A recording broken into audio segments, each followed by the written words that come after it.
solve large, intractable problems. It's a new venture altogether. Your brain is a wild horse there. Because remember, writing is not a team sport. You are not selling horse carriages when there are cars. I want to be known only as the trusted advisor. More like a tourist.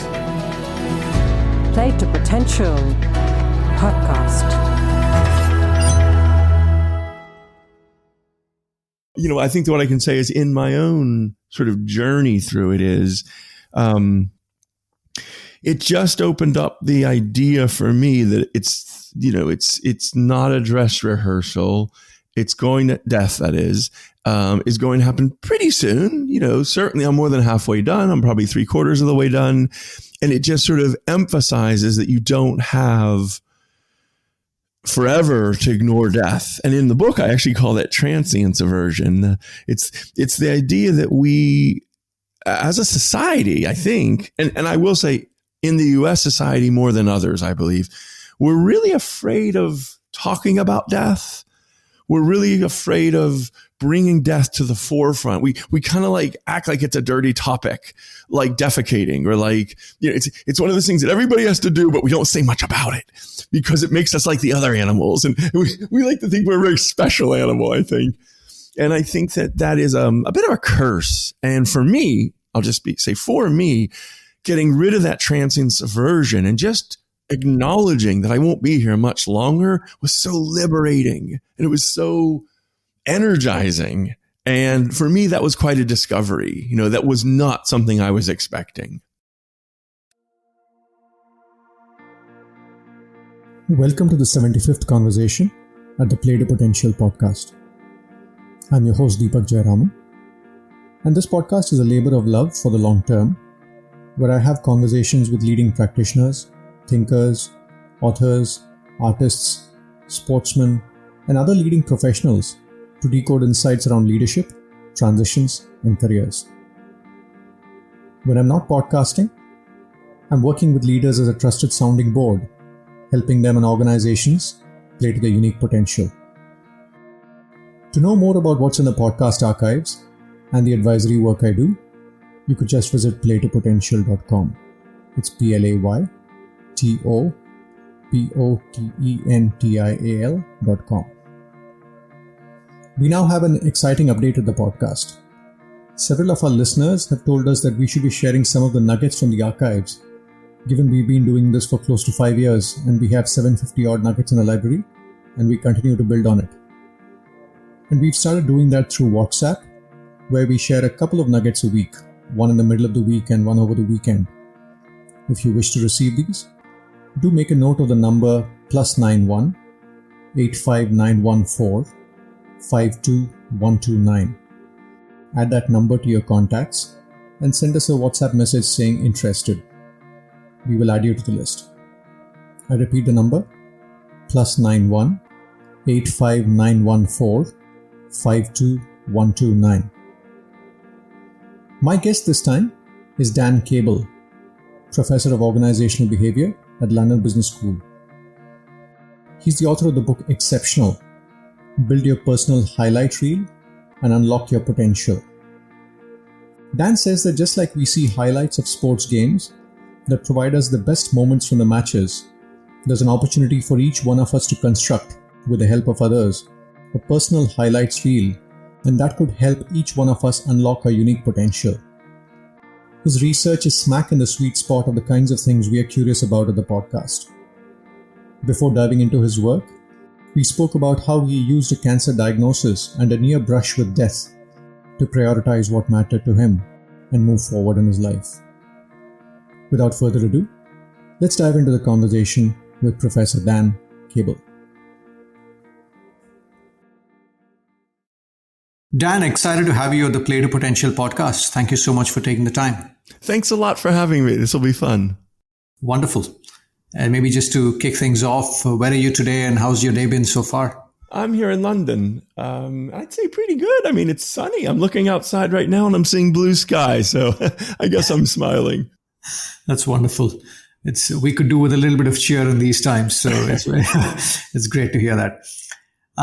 Dan, Also excited to talk to an LBS professor, having spent some time a decade plus back at London Business School.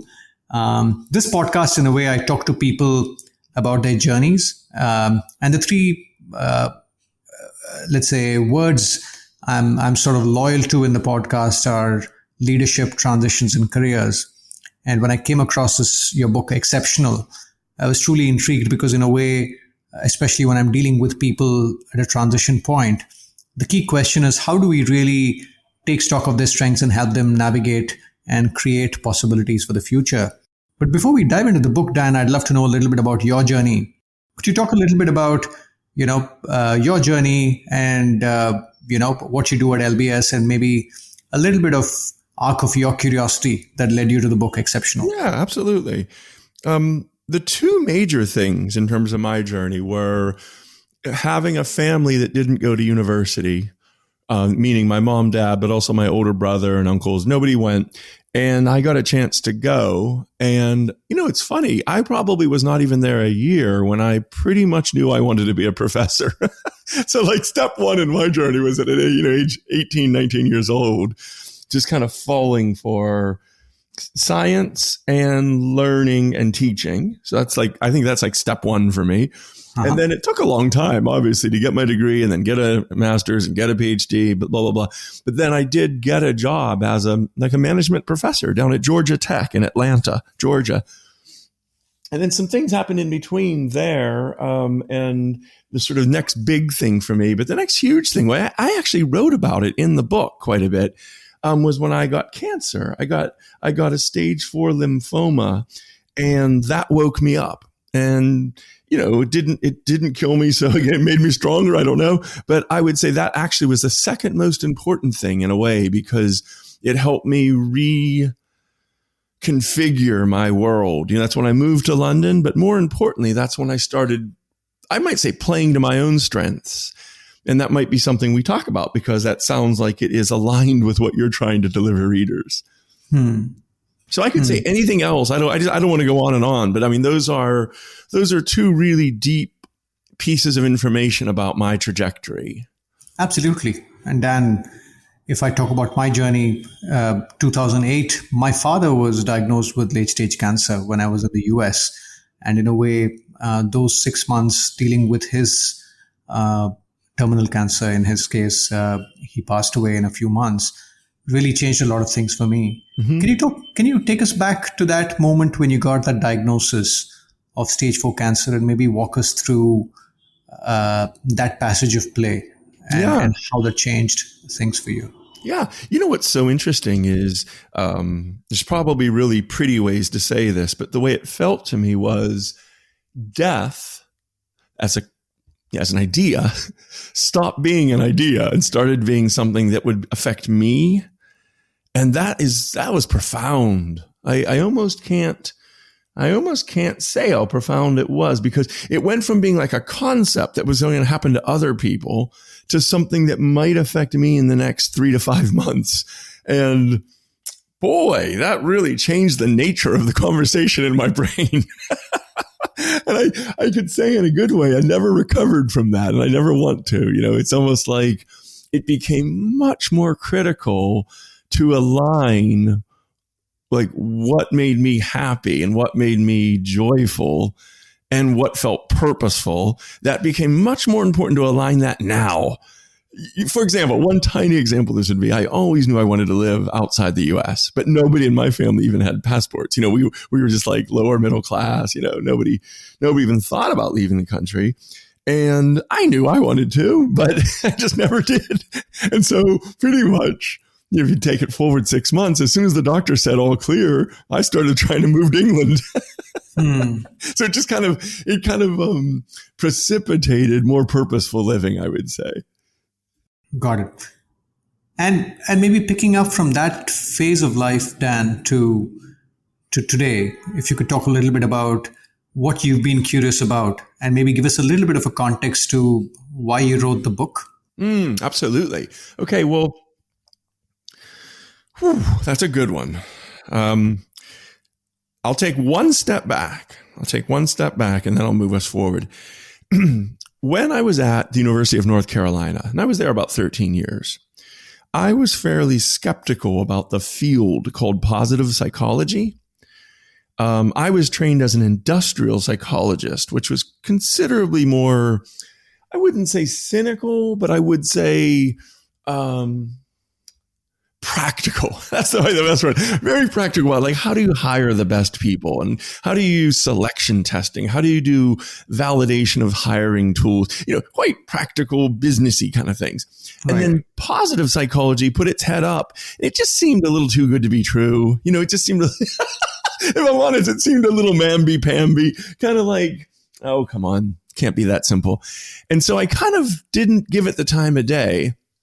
And something that happened was after the cancer, I started putting a lot more emphasis on it and started thinking harder about, like, what if it were true? And what if my job could entail giving people more life? I mean, I think that's way too broad and way too sort of generous, but like just the idea of my job as a professor being a platform for putting more living into life. And it was just an idea that I really wanted to pursue. Anyway, long story short is I really dedicated myself to this concept of best self. And that included like starting a little business, create these reports about people at their best. And I skewed my teaching toward the science of positive psychology and kind of taking it as a science and not sort of something to dismiss. And so I would say since about 2010, positive psychology in general, but also best self-activation as a sort of specific piece of that. And even more specific is these highlight reels that you mentioned. That's a specific way to activate your best self. I would say that stream of research and science has kind of consumed me. And I got to tell you, Deepak, it's just now that I'm starting to get that work published in the best journals. It took a long time. Like what wasn't very hard was to start doing research on how a company could use best self-activation in the context of socializing new hires. I published something back in like 2013 on that.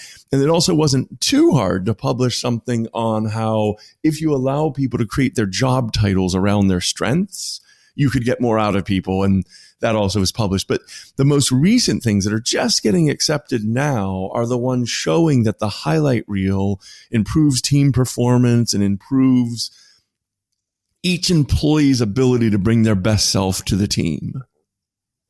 Fascinating. And if I may take you back, actually, Dan, one of the earlier guests of the podcast was a gentleman called Bruce Feiler, who studied transitions across thousands of people. And he uses the term life quakes, right, to talk about how people, encounter these situations and how we sort of use that as an opportunity to make meaning. Having, with the wisdom of hindsight, if you go back to your days of making meaning out of being diagnosed with stage 4 cancer and recovering from it, what's the advice you would give for people who deal with these life quakes, having lived through a similar experience? What's something that you sort of have learned with the benefit of hindsight? Right. Well, the first thing I would say, which is the most honest thing, is I think these topics are so idiosyncratic that anything that I would say would probably be taken with a grain of salt, because I just think that it can really come off as, I'd say, disingenuous in a way to think that one person could give somebody else advice on this stuff. Here's another way of saying it. I, in my own life, have realized some post-traumatic growth, meaning I was fortunate enough through lots of different reasons that when I came out of this thing, not dead, I was able to convert that suffering and that deep existential angst. Somehow I was able to convert that into a more meaningful existence with much greater joy, blah, blah, blah. And I'm sure you've heard this story 100 times, but maybe what we haven't heard is the 1,000 times when people aren't able to do that, where, for example, they end up suffering in a way physically where they just weren't able to rebound, and that's always gotten them down from then on. Or maybe it took away their faith in a religion, that it took away their faith that a God would do this to them, I would never want to act like, oh yeah, just do these 3 steps. Sure. So, but that said, I think that what I can say is in my own sort of journey through it is, it just opened up the idea for me that it's not a dress rehearsal. It's going to death, that is going to happen pretty soon. Certainly I'm more than halfway done. I'm probably 3/4 of the way done. And it just sort of emphasizes that you don't have forever to ignore death. And in the book, I actually call that transience aversion. It's the idea that we, as a society, I think, and I will say in the US society more than others, I believe, we're really afraid of talking about death. We're really afraid of bringing death to the forefront. We kind of like act like it's a dirty topic, like defecating, or like, it's one of those things that everybody has to do, but we don't say much about it because it makes us like the other animals. And we like to think we're a very special animal, I think. And I think that is a bit of a curse. And for me, I'll just say for me, getting rid of that transience aversion and just acknowledging that I won't be here much longer was so liberating, and it was so energizing. And for me, that was quite a discovery. That was not something I was expecting. Got it. And back to your work, Dan, in the context of the book Exceptional, maybe if I could ask a provocative question, right? Sure. I think there's a lot being said about build on your strengths, right? Don't oversweat the weakness, but double down on your strengths. In what ways is your work, talk to us about the nuance that you're bringing to the discussion here. Sure. The first thing I'd like to say, just to kind of put it out there, is it still does mostly have to do with playing to your strengths and doubling down on your strengths. I mean, I'm going to say some things that I do think add quite a bit, but there's nothing really new under the sun. And I would say that it plays on that theme pretty much primarily, if I'm honest. One of the biggest differences, and perhaps the biggest difference, is how you learn about your strengths has been a real interesting journey for me. I think that a lot of people think they know their strengths, but my research suggests that we often don't, that we have ideas about what we think we're best at, but a lot of times we forget that our strengths aren't what we're best at. It's more the intersection of what we're good at doing and what we love doing. But it also has a real important element of how we make an impact. And so if you start to think about that as a Venn diagram, you might know what you're good at, you might know what you like, but oftentimes we don't know what affects other people the most. You could call that your impact, or you could call that kind of like, you could call it your purpose, like what you're sort of doing for the world and for other people. And one thing that we've been finding is self-reflection often doesn't yield that. So what we're doing, and by the way, so I didn't invent any of this, but at the University of Michigan, there were some, I would call them my heroes, frankly, but these would be people like Dutton, and this would be like Laura Morgan Roberts, and this would be like Gretchen Spreitzer, Bob Quinn. These people, this is 15 years ago, they started writing in an abstract, conceptual way about how, if you want to know your impact, you should ask the people that you impact. And that concept of a reflection of your best self was really intriguing to me 15 years ago, but they and many people in the field didn't do empirical research on that.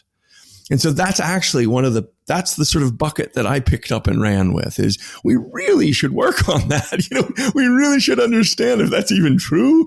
And so anyway, over the last 10 years, I feel like I've learned a lot about how surprised people are when they get one of these highlights reels. And basically what that is, it is memories and stories from family, from friends, from colleagues, from mentors. It's people that have watched you over the years, even over the decades, and then they write a story that is their memory of a time you've done something exceptional. That's the name of the book. That's why that book is called Exceptional. There are times when you've had an extraordinary impact, and here's my memory of you doing that. And I just can't tell you, number one, how powerful and emotional that is to read it from other people as opposed to just self-reflecting. So that's one thing. I think a second thing I'd put out there is just the vast amount of new insights that you can get, because a lot of things that people remember for 15 years, 20 years, and they write down in a lot of detail, you might not even think of as a big deal. You might think, oh no, that's just easy. That's what anybody would do. And if you have 7, 8, 9 people writing different stories, but around that same theme, but you yourself just don't think that's a big deal, that highlight reel starts to unveil ways of you becoming exceptional. And I call them high leverage moves. It's just a way that you can do a little more in an area and create a much bigger impact, but you wouldn't do it because you kind of downplay it. You think anybody would do it. Got it. And maybe a couple of questions just to understand this a little better, Dan. One is, are we asking the question, when have I been exceptional? Or are we asking the question, when have I done something exceptional to you, something that made a difference to you? That's right. Question number one. And second is, how do we think about who to ask? How narrow or how wide should the catchment radius be? Yeah, let's start with the second one. So in terms of who, I just try to get people to go with as many people as they can who know them quite well. So usually I recommend 1 or 2 people you've met in the last couple of years, who know that newish version of you. So often that's work colleagues and new friends. Then I ask for people that have known you a long time. So this is going back perhaps into childhood. In my own, for example, I had a high school buddy. I had a junior high school buddy. I obviously had a parent. I had people from university. So, that would be 18 to 22. So, and then I had a mentor. So an old, professor, but somebody that kind of helped me through my career. So diversity of people. So work, non-work, family, non-family, that sort of thing. And newer people that just have known you a little while and people that have known you a long while. That's the sort of, you really can't go wrong. To be honest, you're not going to get that wrong other than asking too few people. Fascinating. This is your host Deepak Jayaraman here. I've come to realize that we sometimes don't appreciate enough how we come across to the people around us and how we touch their lives. The best way to get to that is to ask them. I also realize that we cannot meditate our way out of this by going to a Vipassana camp or something like that. The vectors of internal and external self-awareness are often orthogonal. One of my earlier guests, Tasha Urich, an expert in the area of self-awareness, speaks about this notion. Self-awareness is made up of 2 types of self-knowledge. The first is something we named internal self-awareness, which is essentially knowing who we are on the inside. What do we value? What are we passionate about? What are our aspirations? What are the patterns of behavior that we exhibit across situations? But equally important is something called external self-awareness. And in a nutshell, what that means is knowing how other people see us. And what was fascinating, at least to me in our research, was that we found that those 2 types of self-knowledge both are required for us to really be self-aware, but they're not related to each other, which I was kind of surprised by. I always thought, if somebody kind of knows who they are from the inside, of course they would do the work and find out how they were seen on the outside and vice versa. But we discovered that they are, you sort of have to think about them as independent skill sets within the self-awareness area. In the work I do, I've started realizing the value of speaking to people beyond the immediate work colleagues. The question I often ask them is, how 360 is your 360? Let's now get back to Dan Cable. I wanted to pick up on one of the things you said, right? You spoke about transience aversion. In the book, you also talk about eulogy delay. as two things that come in the way of us leveraging the power of this. Could you talk to us a little bit about the eulogy delay piece? Absolutely. The eulogy delay. So what a eulogy is that thing that we seem to do. Lots of cultures do it, actually, where you wait till somebody dies and then you say what you appreciate about them. And usually that's a very somber moment. There's a lot of tears and they can't hear you, ironically. And that's ironic. That's interesting that not every culture, but most cultures kind of wait until the people can't hear you to say that. And that delay reveals something interesting about our society, that we don't feel comfortable. Or another way to say it is we have made it uncomfortable to share that. And what my research is showing is that people are very reluctant for that reason to do the highlight reel. I do it in all my classes and I've done it. I guess we've done that for 14,000 people now. It's something that I know quite a lot about. And I can tell you that most people on the front end just have that aversion. They have that sort of like, oh, that's weird. And guess what? It is. It's strange. We don't do it, but that doesn't make it wrong. And so, I think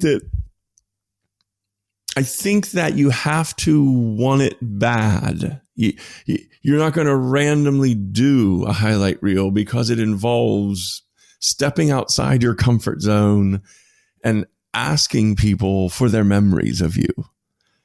So, I hope that the listeners would give it a go, but just to reinforce it, if you don't want to read the book, there is a lot of science suggesting, and I mean like University of Chicago, published in one of our best journals, Psychological Science, showing that not only do the letter writers enjoy writing that, meaning their heart gets bigger and they feel a lot of warmth and love while they're writing those memories, but there's research that shows that it improves your own life. It improves the relationship. And so, after all this research, and I've done, 6 studies on this now, but there's probably 20 studies out there now. There's no doubt, there's no downside other than that weird awkwardness. And, Deepak, I liken it to an optical illusion where when you look at an optical illusion, you often see that like straight lines look wavy, and then you hold up a ruler to them and they're straight, they're parallel, they're complete, but your mind fools you into thinking they're not straight. And that's what happens with this stuff is like, because we have these sort of cultural oddities, these cultural decisions we've made, it feels like it's going to be really weird to ask. And that's just too much. But then after 14,000 people have done it, like 97% of them, and I mean, literally almost every person says, I just wish I'd asked more people. I just wish I'd done this earlier in my life. I can't believe we're not doing this as a species. And you have to be on that side of it. You have to hold up the ruler. You have to check the science to see that that's an optical illusion that's holding me back from my potential. Fascinating. And in the book, in a related context, you talk about the power of visualization as well. Yeah. Right. And you refer to the golfer Jack Nicklaus, and you sort of say that he was able to recreate a successful experience in his mind before he played a shot. Talk to us a little bit about the parallel you see between a sportsman or a sports person, rather, sort of using the power of visualization to deliver that perfect shot versus, us using the highlight reel to visualize the best self. There's 2 important ideas here. So the first really important idea is our brain gets stronger when we practice. And that, that's just the notion of neuroplasticity, which at this point I think is a fact. In the book, I try to go through some of it, but it appears, for example, that when taxi drivers in London have to get the knowledge, their actual physical brain changes to allow that many streets to get into their brain. Wow. and that's just really interesting. And it's powerful. And it's really important that we remember that the brain is just a muscle. And sometimes it doesn't seem like that. But the fact is the brain is just a muscle. And when you use it, it gets stronger. So that's a really important point. So you asked me a really good question, which is to kind of talk about the similarities and the differences between visualization and the highlight reel. Okay. So let's talk about how it's different and how it's the same. One way that it clearly is different is, unlike athletes, we don't usually actually create films of our best moves. You know, we're not able to look at that perfect golf swing or that perfect kick where the ball just went into the net and over the goalie's head. So what we have to rely on instead are people's memories of how we made them feel, how we solved a problem, you know, what unique value we brought to the party. So that's one really important difference, because that means we're dealing more with memories and words and less with, you know, video recordings. I think that's worth putting out there. But I know that's a big difference. But a big similarity is trying to make yourself at your best salient. Like, so I recently did one of these podcasts with a coach who worked with gold medalists and silver medalists at Olympic levels. He worked with some of the premier athletes in the world. And he says, what's so interesting is when we're on the outside of that, we look at those as the gold standard and we think, oh, they must be so confident. He said, in reality, they suffer an imposter syndrome just like we do, because they too get there and think, I don't belong here. I'm not this good. I'm going to blow it. And what they do is they have to make salient the times that they were that good. They have to really bring forward in their brain, almost as a confidence boost and also as a way of practicing, this is what you're capable of. So it allows them to access that more immediately, more readily. And so actually, wow, that's really an exciting point actually for me. We've just got to the most important element. This isn't wishful thinking.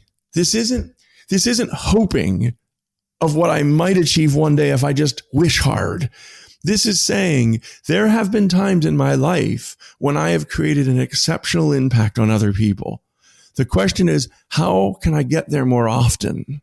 It's not saying I'm 24 hours a day. It doesn't even say 7 days a week. It's just saying I am capable of that impact. I know it because these 20 people have written me memories of times I've done that for them. I can do that more often with intentionality.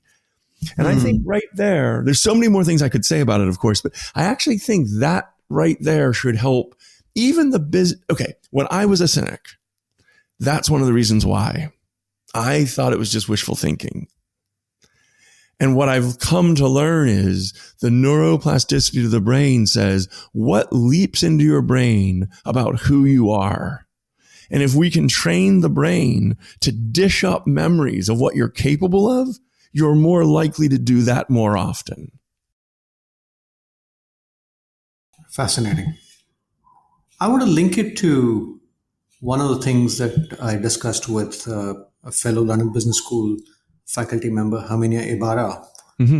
She talks about this notion of liminality when it comes to our identity, especially when we are in transitions.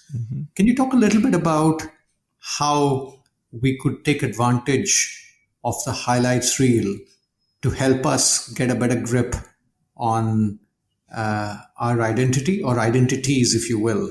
Any nuance there? The first thing I want to do is I want to point out, I'm going to call it an area of confusion for me, but then I'll point to where I think my own research and my own teaching is going. Okay. Herminia talks about this authenticity paradox, which is a beautiful concept that she's known for, which is a lot of times when we start doing something new, it feels awkward and like it's not authentic. And then that holds us back from becoming great. It holds us back from changing into a bigger, better, more impactful identity because we're handcuffed to what we used to be. Now, when we talk about playing to our strengths, and I've had good discussions with Herminia about this, what sometimes people think is, oh, well, playing to your strengths just means like kind of mailing it in, like almost hanging out with what you're already good at. And therefore, you kind of like holding yourself back. And what I'm talking more about is stretching into your strengths. What I'm really interested in when you talk about the liminality. So the liminality idea would be neither betwixt or between. For a little while, we have to just play. We aren't our new person yet. We have to play our way into that. And the way I'm thinking about that is thinking hard about what unique strengths we have to make an impact, and then asking the question, how can I grow that impact? How can I use the strengths and the abilities that I have to make an even bigger effect on the world, a more positive impact on other people? And I have to tell you, that's what drags us positively into new strengths. See, in my own opinion, when we play to our strengths, it's energizing. Our strengths strengthen us. When we use our strengths, we feel strengthened. And so that's quite, it gives you a resilience and it makes you robust. And so when we can say playing to our strengths in a new area, it doesn't go perfect at first, but it's energizing to try. Whereas when we try to shore up our limitations and kind of improve what we're not good at, it actually can be very detracting. It can even burn people out if you do it sort of too much. If you're over focused on your weaknesses and trying to become average, it actually can wear us out year in and year out. And so I think that in that long-winded answer I tried to give there are these little nuggets of not continuing to do exactly the behaviors you've done in the past, but to use your strengths to improve your impact. I think that's sort of my best answer forward on this issue. But I'm really happy for you to challenge or, even just like downright disagree or push, because this is an area that I would still say it has some elements of confusion for me. You clearly have spent a lot more time studying this than I have. But the way I see it, Dan, I think strengths are a little bit around the what domain, the what are the situations where you make an impact. Mm-hmm. Identity is a little bit of who am I kind of a plane. So I was wondering if this exercise of the highlights reel can throw light on the who am I plane, especially a lot of my work is with leaders around midlife, right? Now, of course, we are moving away from the midlife to the anytime life crisis, given the paradigm of careers these days. But that's where I was coming from. But you're right. There's no clean answer. I guess what I take away from you is the highlights reel tells us where we are distinctive in terms of when we use our strengths to make a big difference to the people around us, and then we play with it to discover who we are and move forward, possibly. Does that make sense? It does. And some of the things are right in between there too. And that's where I'm really happy to allow the confusion, because life isn't clear and identity definitely is not clear. And I think that these are very cloudy concepts in some ways. Easy maybe for an academic to define, but maybe not always so easy to see it as a differentiation in real life. So one thing that's really, I'll just say whatever words we use, I'm not sure, but I will say one thing that I've been really happy to do for people when we create these highlight reels is certain things jump off the page to people and they capture people in almost an emotional way, beyond the words, beyond the concepts, beyond the sort of the cognitive consideration, almost like that makes my heart sing, or seeing that I've had that impact on those people calls to me. Or when I think back to those moments, it makes me feel more alive. And, I think that we are very complex machines, us humans. And sometimes as an academic, I can tend to be overcognitive. But when I work with people that are actually trying to make improvements in their world using the highlight reel things, let me give you an example. Because to really show you what I mean, there was somebody, and I mentioned this person in the book, there's somebody that got their highlight reel. And in all of the stories from family members and friends and uncles and friends from high school curiosity and this sort of natural, insatiable asking why came up. And they loved it about this person. And he was always inventing things and playing and like trying to figure things out and being curious. But none of his work colleagues brought that up at all. They mentioned like punctual and efficient and this. And so it's really interesting. He started thinking more about why he doesn't bring that to work. And why doesn't he bring his curiosity to work? And you know, he talked about how he's now a partner in a consulting firm and so on. He starts meetings really abruptly and he looks to get, you know, very efficient, and his life got so crowded that efficiency became his major watchword. But really, since he was a kid, he has been one of these sort of curious investigatory minds. So what he started doing after, you know, kind of realizing that he wasn't bringing the best part of himself to work, he just started playing with that self. Like, you know, he started, for example, in a meeting, instead of just diving right in and being on the agenda, he would start by asking some question of somebody in there that he was just genuinely curious about. It might be like what movie you've seen recently, or did you hear about this new news about, you know, blockchain, or whatever it might be, just to be curious. And, or if he was meeting with a client, so he was trying to like, you know, meet with a CEO of a firm, just being more curious about like the industry and what is the person seeing that's hot and what's not, but just being curious rather than like work for efficiency kind of thing. And he said, well, number one, he said the meeting started going a lot better, that he enjoyed them more. Yes. But like other people seemed to enjoy them more too. And they just seemed more useful. It felt like the work became more giving, but also people liked him more. People enjoyed him as a human. Well, I don't know if it's because he was more authentic or because he was just being more curious and inquisitive. But the bottom line is, a year later, things were going better for him and he was much happier. And it's just one of those things where he'd gotten into his head a narrative that curiosity had no place in his job as a partner of the big consulting firm, and, you know, numbers, revenue, sales, you know, and, you know, I don't know if I'm even making sense to you right now, because I just wanted to tell that story to kind of reveal that as we reach these different career transitions, sometimes a good strong dose of this is who you are when your heart's singing, and this is who you grew up being. You know, this is what you've been as a cohesive person since you were a boy or a girl, you know.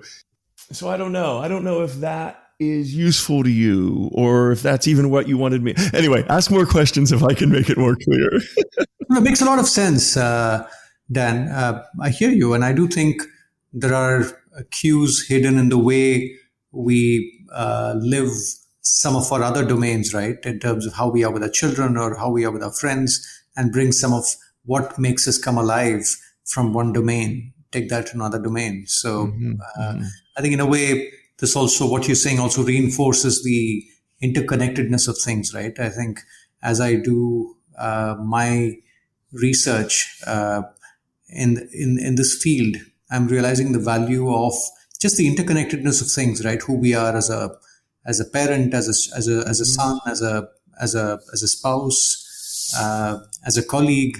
It's just that it's all one interconnected whole. So to your point, I do think there's a great opportunity for us to bring our best selves from one domain and bring that to bear in other domains as well.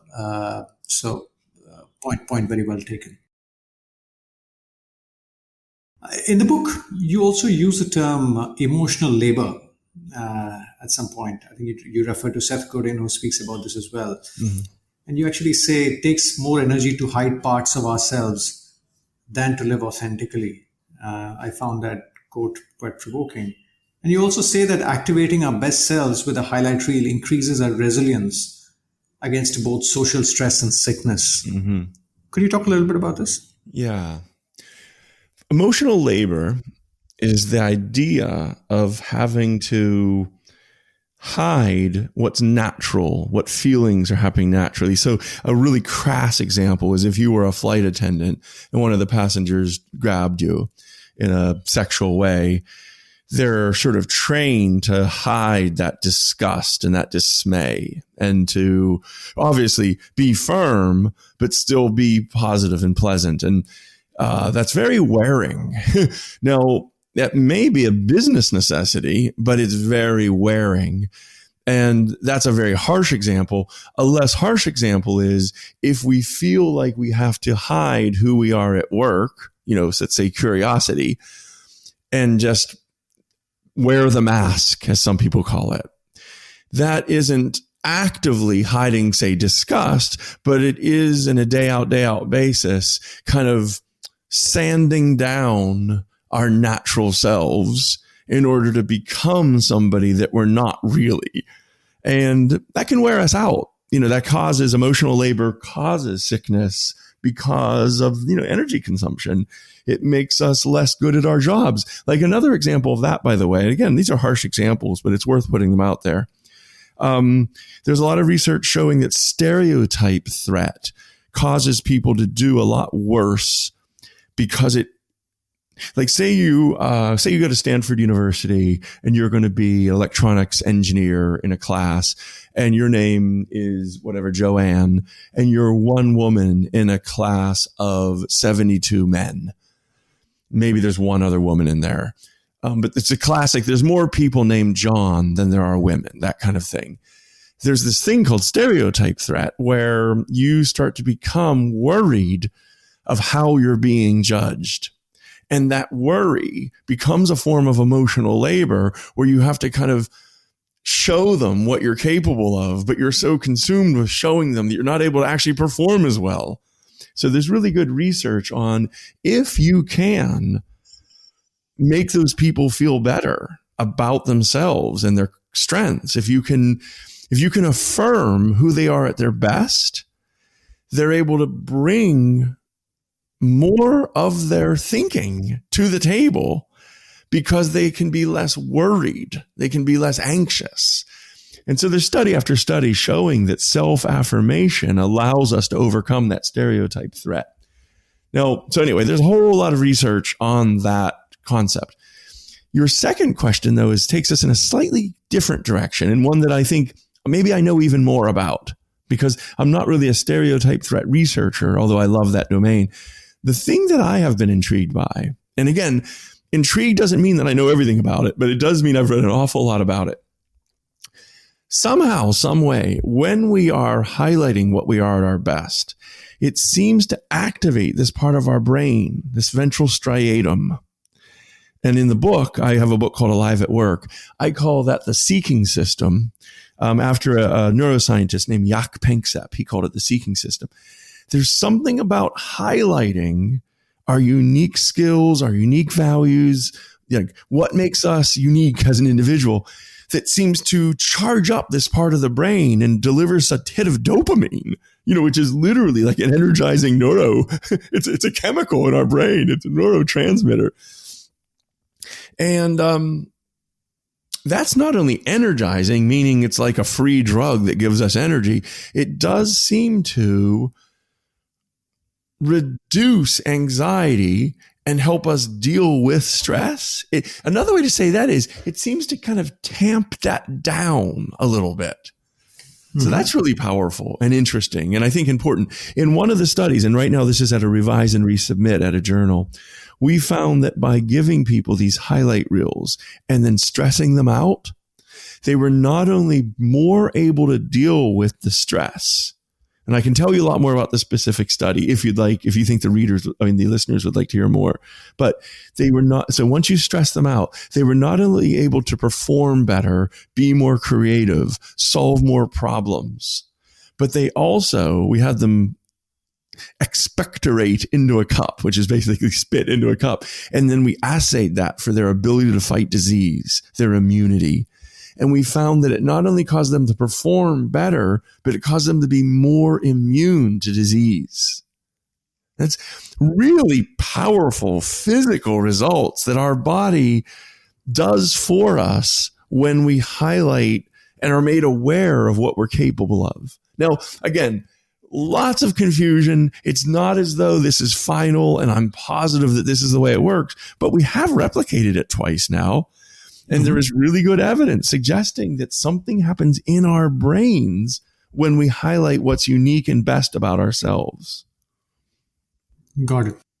And bringing it to day-to-day life in the corporate world, Dan, anything we can learn about the art of giving good constructive feedback from the work you've done? Absolutely. Clearly, as a manager, you need to communicate strengths. In the context of a role, you need to communicate development areas. Yeah. In the context of your research around underscoring highlights and positives, what's been your reflection around what it takes to land good feedback? Yeah. And I love that last question you just asked is what I wanted to start with. The first bit of advice, which is, it's so clear, it has to do with negative and positive feedback, but it's the specific memory, the specific nature of memory. If you tell somebody, for example, you're really good with kids, that's a nice thing to say. Or you're very good with details. That's pleasant. That's a really nice thing to say. It isn't particularly sticky, and it's not particularly energizing. It's not particularly emotional. It doesn't really help me relive a moment, an experience. It doesn't help my brain light up with what it is that I do best. And the visceral, emotional nature of our brain is that it loves stories. It loves a beginning, a middle, and an end. It expects that. It remembers that. That's what it sort of it's responding to that. So I have this way of saying it, which is catch somebody doing something right and then help them relive it. It means that if somebody, a friend, a family member, but also a colleague, a boss, somebody that you work with, does something really helpful, really useful, jot down a couple of the things that, like, number one, it's the beginning. Here was the context. This is where we found ourselves. In the middle, here's what you did. Here's what you brought to the party. Here's what you did that was unique. And then an end. Here's how you helped us. Here's how you made me feel. Okay. If you jot that down, just a paragraph, it might take you 5 minutes. It at maximum would take you 15 minutes. But jotting it down and really playing through the details and trying to help them relive it, that's what's going to have that astounding impact. And then even, in my opinion, the idea of writing it down, not just saying, good job, that was really good work with that detail, but instead taking the time to record the memory with specificity. It speaks volumes that you're noticing them and that you're giving them this gift of a specific memory when they excelled and they really added value. That's going to light them up. Now, it's exactly the same with the negative feedback, but the fact is that's where most of us live, is all the good stuff. We just kind of let go and we assume it, including with our partners, including with our children. We tend to let all the good stuff become assumed. And then we focus on the couple of things that didn't go well, letting the 98% swish by. But if you need to give negative feedback, I think this. The literature is very clear that you don't say you need a little more help with your specificity. You're not always on the ball. These types of vague, almost incoherent sentences, they frustrate people, but they don't seem to help people very much. And what you really want to do is say, when we had that client meeting and you spoke up in this way, and then you kind of went on too long, the effect that had was to actually push the client away and sort of turn them off and tune them out. And here's how it made us feel as a firm. You made us seem like we were irrelevant. But the idea of, again, articulating specific details in a story, in a memory, is, I almost can't give any better advice than that. So I think that's probably the second thing that I do want to say, though. And again, I'll stop because I don't want to just go on and on here. The second thing that I can say in terms of giving really good feedback is to remember the emotion of gratitude. Especially in organizational life, we just don't seem to use gratitude very much. In my podcast recently, I did this study. We covered this study around headwinds and tailwinds.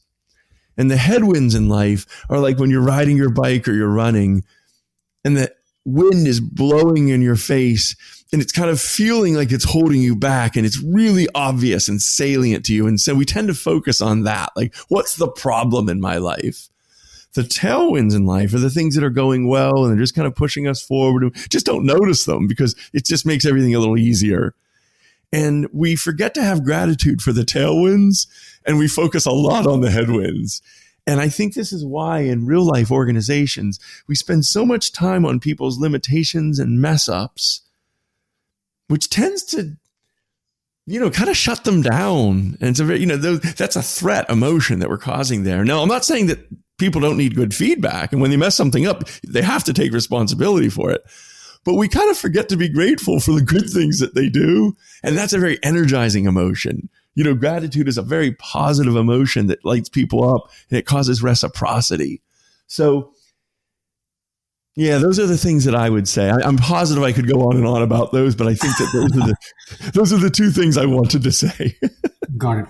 And maybe just a different frame as a father to two young children, 11 and 7.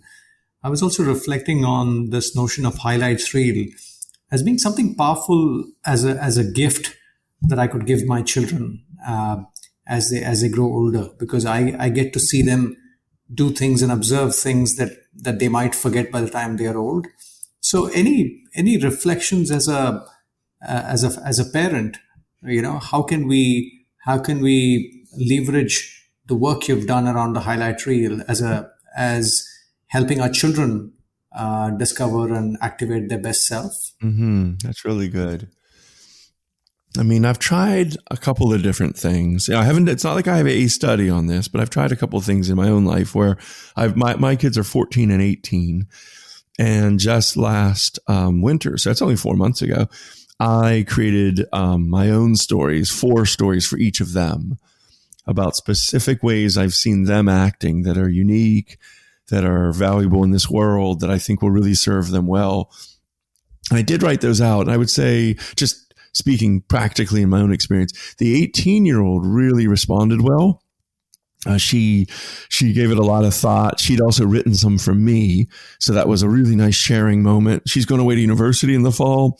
So as you're saying, that almost became a collection of sorts, for better or for worse. Everybody's their own way. I don't think the 14-year-old really was in the place to respond to it.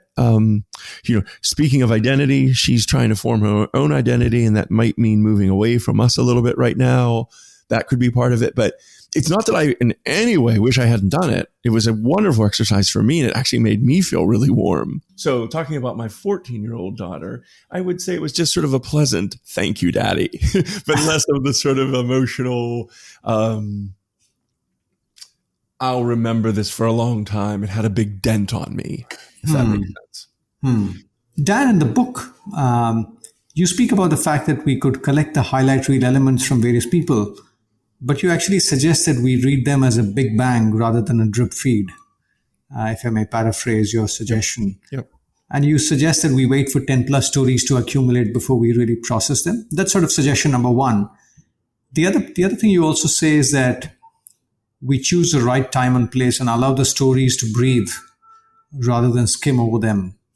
Can you talk a little bit about how we should process the highlight reel once we collect them? Yes. The waiting for the stories to collect, that to me is really important because we want to have this emotional jolt. In my opinion, a long way back in our conversation, we talked about what cancer did for me, and it created this jolt. It jolted my life. It was traumatic.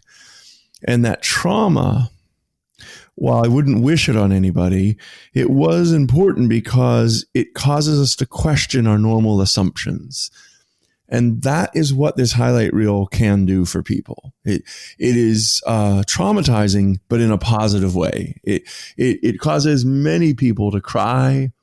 It unleashes a lot of emotions that you don't even really know where they're coming from. They're mostly positive, but they are a bit stunning. If you get one story or maybe two, in a week, and then you sort of read them as they're coming in and maybe just like open up on your email while you're doing other things, really that may not have its maximum impact. And you may even kind of tune out. Like some people, before I understood all this and would give people this advice, they would read them as they came dribbling in, and they would kind of do it like on the bus or on the tube on the way home. And you're not going to really allow your emotions out on the tube. You're not really going to, even if you got a very powerful and emotional thing, you're not going to let tears roll down. But to read and really get the biggest jolt on this, you really want to give a space where, for me, say you had 25, 30 stories, you'd want to leave an hour to let that kind of soak in and take your time. It's a real gift. This isn't something you probably have ever read before. And these are some of the most important people in your lives. And they've taken real time to commit stories to paper. And you really want to just give it the space it deserves. So if anybody out there who's listening is going to try this, I actually would wait until you had all the stories in, even if it was just going to be 5, 10 stories, get them all, hold out, and then wait until you can give it space and quiet and you can experience the emotions. And then what we do in my classes, in my courses, I have them read it the night before, but then they bring it in and then we start to debrief what it means and how it can help them and how they would craft their jobs or their lives around these strengths. But yeah, I'm actually really glad you brought that up, because part of what this book is good for, in my opinion, this exceptional book, some of it is to expose these ideas, these evidence-based ideas to people, but some of it's very practical. Each one of us can get a little more living out of life. And so this point you're bringing up right now is just a really practical point of like, how do you get the most out of your highlight reel? And the other thing you suggest, which once again intrigued me, was you say that you try and use your art to represent the story that resonates with us the most. Talk to us a little bit about, what's the benefit of doing that? Yeah. I'm going to say that there's a couple of different things. First one is, it's not art itself so much as using different parts of our brain to work on a concept helps our brain remember that concept. So, for example, speaking about it is different from reading about it, and reading about it is different from drawing it. And they all can reveal something different that helps our brain process it deeper and deeper. So I think that's one really important thing. A second thing is, I'm not an expert in what I'm going to say now, but art seems to use a part of our brain that doesn't need words. So it's going to be hard for me to talk about this, but it appears in the science that when we draw, and I don't even mean in a way that is literal. I don't mean like you draw an event, like here's the person holding the ball as the child threw it. I mean more like it might be a splash of color on the page that this is how this story made me feel. Or it might be a bunch of shapes that you made out of clay that here's how that day made me feel. But what using art seems to allow us to do is express our emotions and almost unconscious ideas that our words just don't do justice to. So let me give you a specific thing that I do. And by the way, I'm not saying that this is for everybody. I'm saying that different people also learn in different ways. But in my own class here, I have a class on sort of creating change in our own lives and in our organizations. What I do is I have them read their best self report the night before. I help them debrief it in the morning. And then in the afternoon, I bring in an artist who works with them. For instance, he'll have them illustrate with pastels the way that one of the stories made them feel. And then he'll have them use, let's say, clay to have another story. And then they'll introduce those stories. They'll pair off and they'll introduce, this is what this story meant. And here's what this splash of color meant, or here's what this shape meant. And that not only allows them to articulate something in a different way, it gives them a way to talk about it with people. This is your host Deepak Jayaraman here. This insight from Dan reminds me of my conversation with Jennifer Goldman-Wetzler, a conflict management expert, who speaks about the notion of engaging our emotions while speaking to others. In our conversation, she alludes to the great "I Have a Dream" speech by Martin Luther King, and she actually goes on to say that one of the reasons it's such a great speech is because it engages all our senses. And the best way that I know how to engage our imagination is to make it really concrete, actually, by using our five senses plus our emotions to imagine what the future could be like. And if you watch Dr. Martin Luther King Jr.'s "I Have a Dream" speech, it is unbelievable the way that he uses language to help us imagine the future that he wants for us by using the senses of sight, sound, touch. He talks about the valleys and the mountaintops.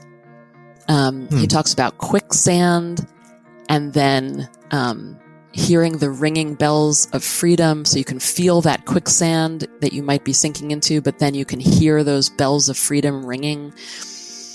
And so that imagery, that's such a great concrete example that he provides for us of what we can do for ourselves. So I encourage us all to be our own Martin Luther King Jr. and imagine, what would it look like then? What would it sound like then? What would it feel like then?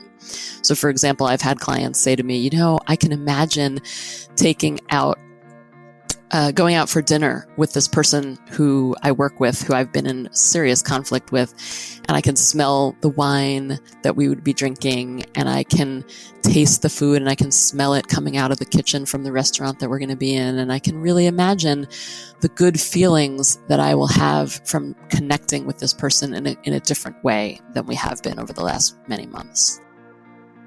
At a very personal level, I took the plunge to move from a corporate career to what I do now around February 2016.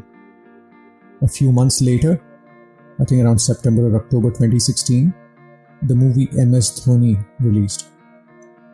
This was played by Sushant Singh Rajput, who's no longer with us anymore. Over the weekend, I learned the guitar, and I was learning the chords of the song Besabriyan from the movie MS Dhoni. And I listened to the words. Kya ye ujale, kya ye andhere, dono ke aage hai manzar tere, kyun roshni tu bahar talashe, teri mashale hai अंदर तेरे, क्यों ढूंढना पैरों के निशान, जाए वही ले जाए जहां, बेसब्रियां बेसब्रियां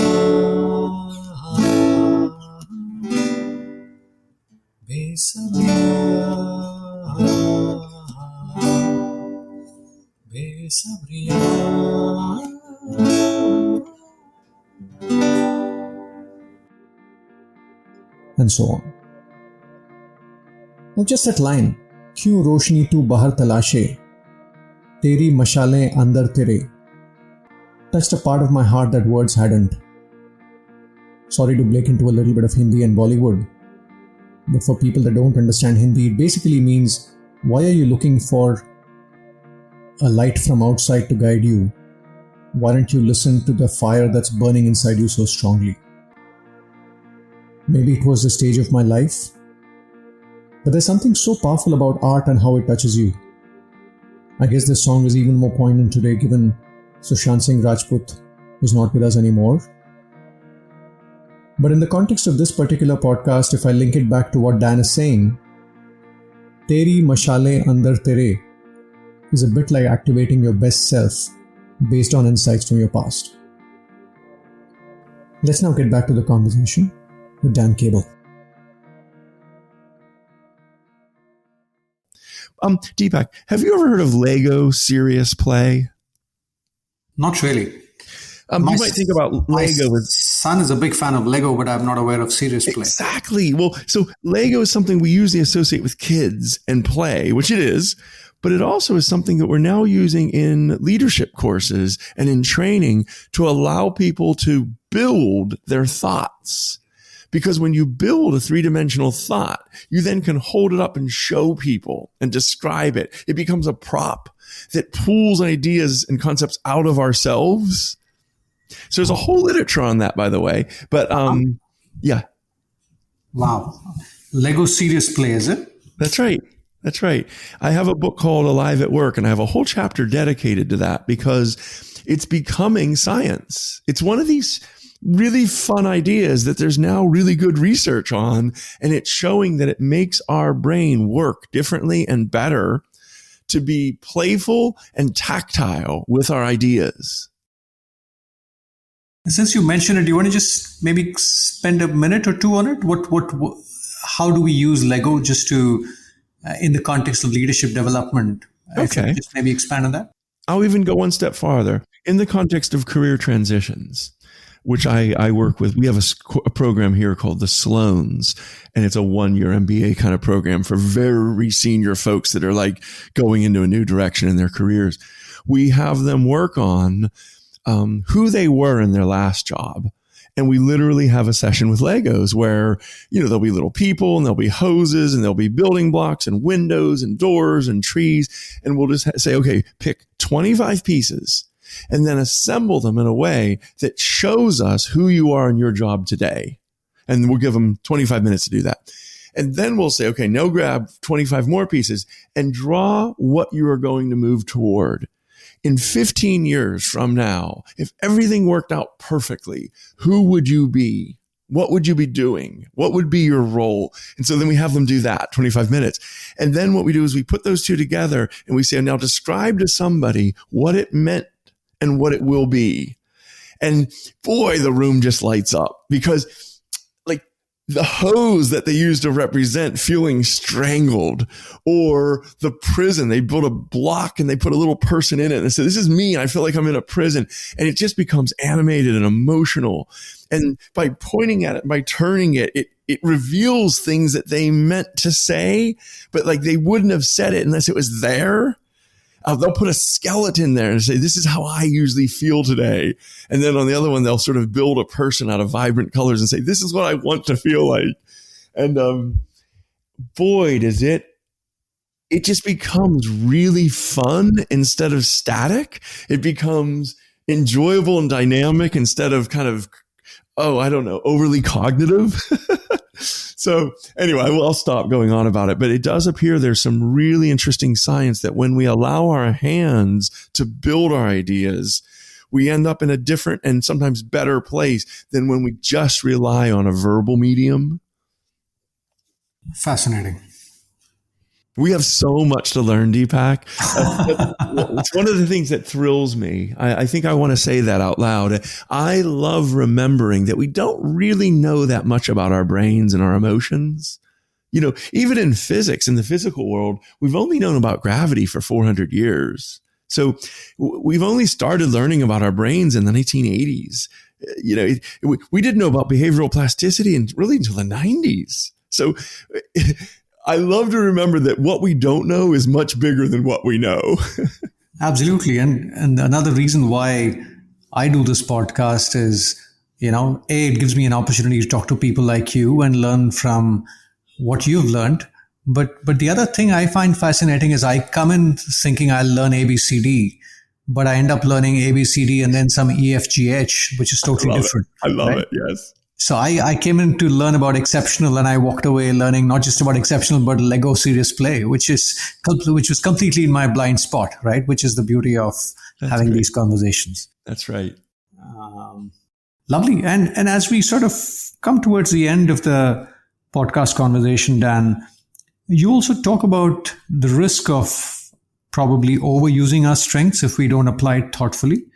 So can you talk a little bit about what are the watch-outs in the context of the highlight reels and strengths what are some of the things that we should bear in mind so that we don't tip over to the wrong side? That's right. This is another one where I'm really glad you're bringing it up, because practically speaking, there is a concept called Achilles heel, which is another way to say overused strengths. It's another way of saying that your strengths become a weakness if you overdo them. And I have tried to think about this so much because I never would want to lead people astray. And I'd never want them to stop being humble about how much they have to grow. And I'd also never want anyone to think that they're perfect. We're all flawed, and we're all going to die flawed. It's really more about how do we discover the way to do the best part of ourselves more often. And so in terms of this Achilles heel and overplaying our strengths, I'll give you a specific example that I wrote about in the book. In my own self, one of the things that I can do really well is kind of be an extrovert that forms quick relationships. And I'm I guess apparently good at like quick vulnerability, where I'll say very true things, humbling things about myself, which allow people to open up around me, frankly, to kind of feel comfortable and psychologically safe. So as an extrovert, I get a buzz from that. I go around. So that works great in a classroom setting. It doesn't work great when I'm out on a date with my partner and I end up spending 10 minutes talking to the bartender, another 4 minutes talking to somebody that seems interesting on the way back, and then maybe 10 minutes talking to a waiter. And I'm intrigued. I'm all lit up. I think that this is exciting and interesting, but I'm getting dopamine release and I'm self-expressing and it's all very exciting, but it's not what that date was for. So the way that I'm phrasing it these days is to think about the impact that you're trying to create with your strengths. And that's going to vary a lot depending on the context. And if you're not careful, overusing your strengths actually can get in your own way, but if you're careful, and if you're thoughtful, and if you're intelligent about playing your strengths, you can't really do them too much. The way Marcus Buckingham put it is, you'd never want to turn down your strengths. You'd want to turn up your strengths, but use them intelligently. And so that's something where I'm always working on that myself. I think maybe we all are, but it's just that space of both staying humble and also that space of using it to create the impact that you seek, not using it for using its sake. Does that make sense to you, by the way? Am I expressing that clearly? Makes a lot of sense, Dan.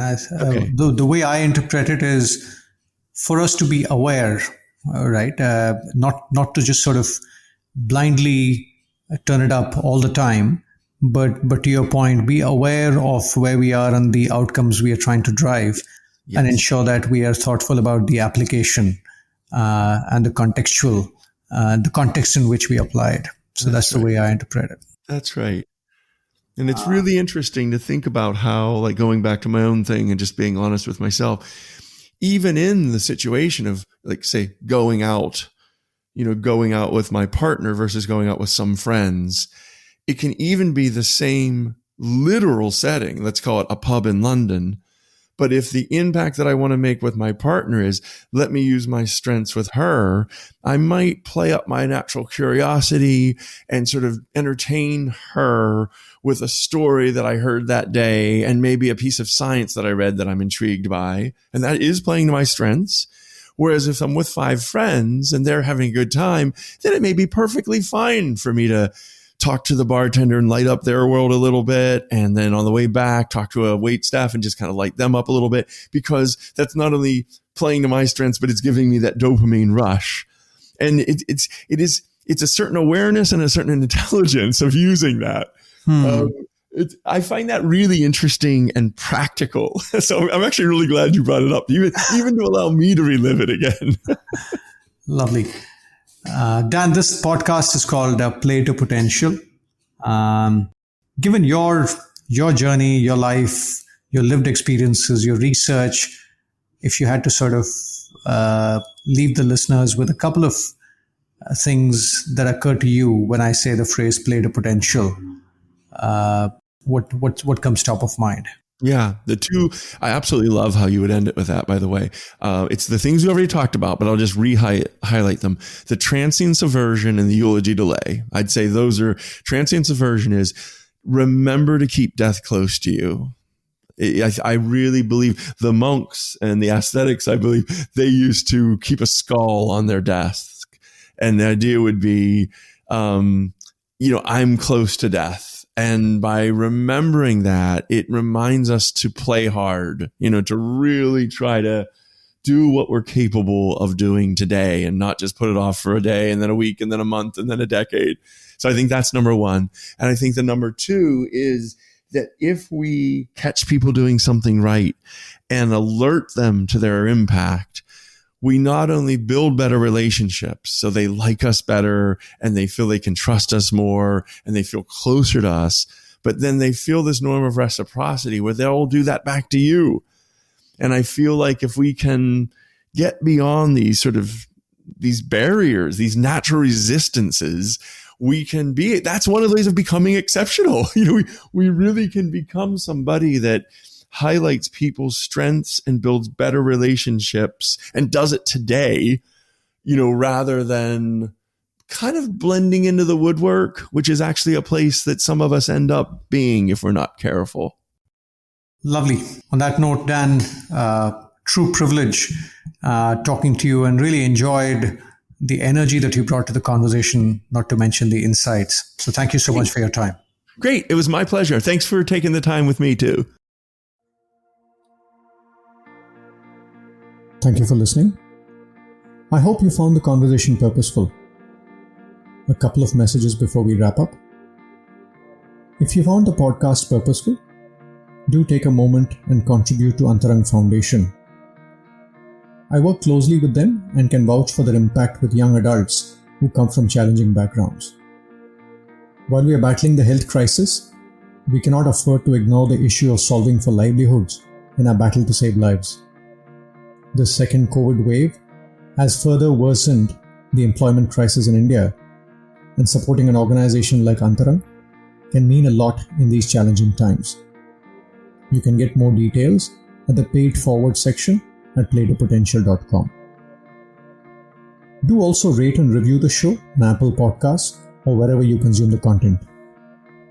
It might seem like a repetitive ask, but trust me, it makes a big difference in people discovering this podcast amidst a lot of noise out there, given the boom in the podcast supply in India in the last few months. It also helps us attract good quality speakers because they often care about these metrics. To know more about what's in the podcast archives and the advisory work I do, you could just visit playtopotential.com. To receive a bite-sized nugget every 3-4 days from the podcast archives, do send a WhatsApp message to +91 85914 52129 stating interested. I repeat, the number is +91 85914 52129. Thank you, and hope to have you tune into one of the subsequent conversations of the podcast. Bye now.